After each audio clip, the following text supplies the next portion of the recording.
Muito boa noite. Está começando pela Rede CNT, o Jogo do Poder, um espaço aberto para a discussão política. Nós, da CNT, acreditamos que o debate, o contraditório, é ponto de partida para o exercício de um dos direitos mais fundamentais, o de ser informado com absoluta correção e transparência. Esse é o único objetivo do Jogo do Poder, que recebe hoje o presidente da Câmara de Vereadores, vereador Jorge Felipe. Boa noite, vereador. Boa noite, é um prazer muito grande estar aqui, mais uma vez aqui neste programa, que é visto com grandeza como um dos grandes patrimônios do nosso Estado. Prazer é nosso em recebê-lo. Conosco também o jornalista João Noé, que vai participar dessa entrevista. Boa noite, João. Boa noite, Ricardo. Boa noite, presidente. Boa noite. Jorge Felipe. Boa noite, telespectadores também. Presidente, o senhor já está há 3 anos à frente da Câmara Municipal do Rio de Janeiro. Nesse período já desenvolveu vários projetos, vários trabalhos, aprovou matérias significativas de interesse da população. Eu perguntaria, que balanço o senhor faz da sua gestão até agora? Qual foi a sua contribuição efetiva para tornar a Câmara de Vereadores do Rio de Janeiro uma casa que trata efetivamente dos assuntos de interesse do Rio de Janeiro? Porque há uma suspeição, assim, latente no inconsciente coletivo da população que os parlamentos estão muito distantes daquelas questões efetivamente que interessam a população. É como se os parlamentos, em geral, tratassem de temas que não dizem respeito ao dia a dia, quando, na verdade, nós sabemos que não é bem assim. É verdade. Nós estamos no 3º ano presidindo a Câmara de Vereadores. Eleito por unanimidade, reeleito por unanimidade. Isso não ocorre se não tivermos dado uma direção correta no trato da coisa pública. Vou te dar alguns exemplos. Durante a nossa gestão, nós vimos o fim de algumas lendas na cidade do Rio de Janeiro. Por exemplo? A lenda do túnel da Grota Funda. Há 30 anos se fala no túnel da Grota Funda. Ele hoje é uma realidade com a Transoeste, graças à aprovação e à determinação da Câmara Municipal do Rio de Janeiro.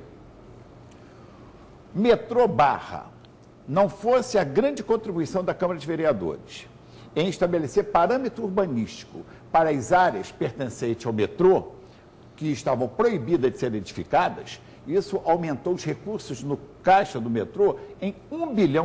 Resumindo, quer dizer, aqueles terrenos puderam ser vendidos e a venda daqueles terrenos, porque eles puderam ser edificados, não podiam ser edificados. Exato. E agora podem ser edificados. Já foram vendidos. Foram vendidos e essa venda gerou um caixa para o metrô que possibilita a extensão até a Barra, é isso? Exatamente. O bilhete único na cidade do Rio de Janeiro. Eu estou citando projetos que há 30 anos se discute. Verdade. A recuperação da região portuária, que vai ser uma das mais lindas do mundo, um orgulho da cidade do Rio de Janeiro, cujo projeto já se encontra em plena execução. Poderíamos citar dezenas de outras iniciativas da Câmara Municipal do Rio de Janeiro, sempre participando ativamente junto ao Poder Executivo. Hoje, Ricardo, na Câmara Municipal do Rio de Janeiro, outrora, os governos anteriores, era assim: forma-se uma maioria, naquele toma lá da cá, não se discute as mensagens, não se discute as propostas, cria-se uma maioria de apoio ao governo. Passa-se o trator. E está tudo aprovado. Hoje não. O prefeito, quando encaminhou, e essa foi a primeira condição que nós colocamos ao prefeito Eduardo Paes. E ele, de plano, aceitou, porque entendeu que isso era saudável. Saudável para o trato da coisa pública e saudável para a administração dele. Por quê? Os projetos, ele não vai imaginar de que é perfeito, né? Os projetos, quando chegam, merecem correção. Impusemos uma condição: o secretário tem que vir à Câmara e defender o projeto, justificar cada um daqueles artigos. E esses artigos, se saudáveis, são mantidos. Se merecerem restrição, são adequados ao pensamento da Câmara Municipal.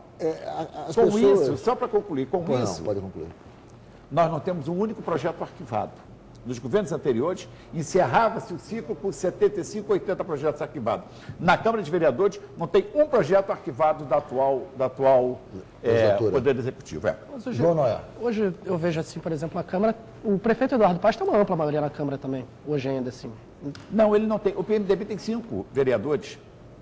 Mas, na verdade, se você perguntar quantos opositores tem na Câmara de Vereadores, não há como ser oposição naquilo que você é tratado com absoluta transparência. Como você definiria a relação da Prefeitura hoje com o prefeito Eduardo Paes? Nós lembramos aí de governos anteriores, antes do prefeito Eduardo Paes, que havia um permanente atrito entre a Câmara e o Poder Executivo. Sim. Esse atrito se manifestava, seja na derrubada de um veto, seja, enfim, em projetos que contrariavam os interesses do Executivo, ou seja, era uma permanente queda de braço. Hoje, como é que você define a relação da Prefeitura, do prefeito Eduardo Paes com a Câmara? Não existe essa queda de braço, porque não há um poder tentando sobrepor-se ao outro.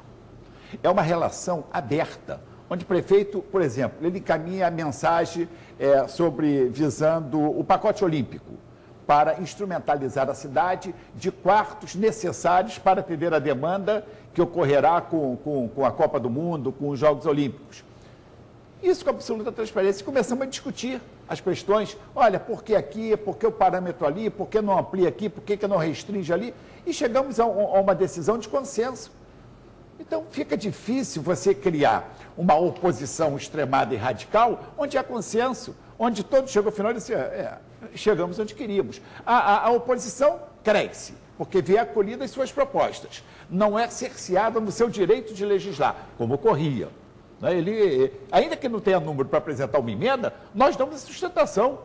Aqui, o PMDB, por exemplo, assina os requerimentos da oposição para dar a ele a oportunidade de defender suas convicções. É assim. É dessa forma que nós temos dado o tratamento aos projetos que tramitam na Câmara de Vereadores. Presidente, a questão da transparência é uma questão recorrente na discussão do Parlamento Brasil afora. Fala-se muito, há muitas críticas em relação à falta de transparência das casas legislativas, de modo geral. Que tipo de contribuição o senhor acredita que tenha dado para tornar a sua administração mais transparente à frente da Câmara de Vereadores do Rio? Julga-se que a internet é um instrumento que possibilita esse tipo de transparência. Quer dizer, se você conseguir, através da internet, uma radiografia da casa, seja do ponto de vista econômico, do ponto de vista dos gastos, seja da aplicação dos recursos, seja também em relação à produção legislativa, pode-se concluir que a casa efetivamente é transparente. O senhor chegou a esse ponto? Olha, eu não vou dizer que chegamos ao ponto da perfeição, mas com toda certeza, com absoluta convicção, não há uma instituição pública que tenha um portal da transparência como tem a Câmara Municipal do Rio de Janeiro. Logo que ascendia a presidência, um jornalista do Jornal Globo, o Ernesto, já estive algumas vezes. Nosso grande amigo Ernesto. O Ernesto vivia permanentemente, presidente, quanto está sendo gasto ali? Presidente, quanto está sendo gasto acolá? Eu chamei toda a administração da casa e falei, olha, eu não quero mais que me indague em nada. Tem que estar tudo ali, no portal da Câmara de Vereadores. Se você, qualquer informação que queira saber hoje da Câmara Municipal do Rio de Janeiro, frequência de vereadores, legislação que eles propuseram, votação, custo de qualquer tipo de serviço que é prestado à Câmara Municipal, tudo, absolutamente tudo, está no portal da transparência da Câmara de Vereadores. Eu vou fazer um rápido intervalo e no próximo bloco, um dos temas que nós vamos discutir aqui é a polêmica compra de carros para os vereadores que foi suspensa pela mesa diretora.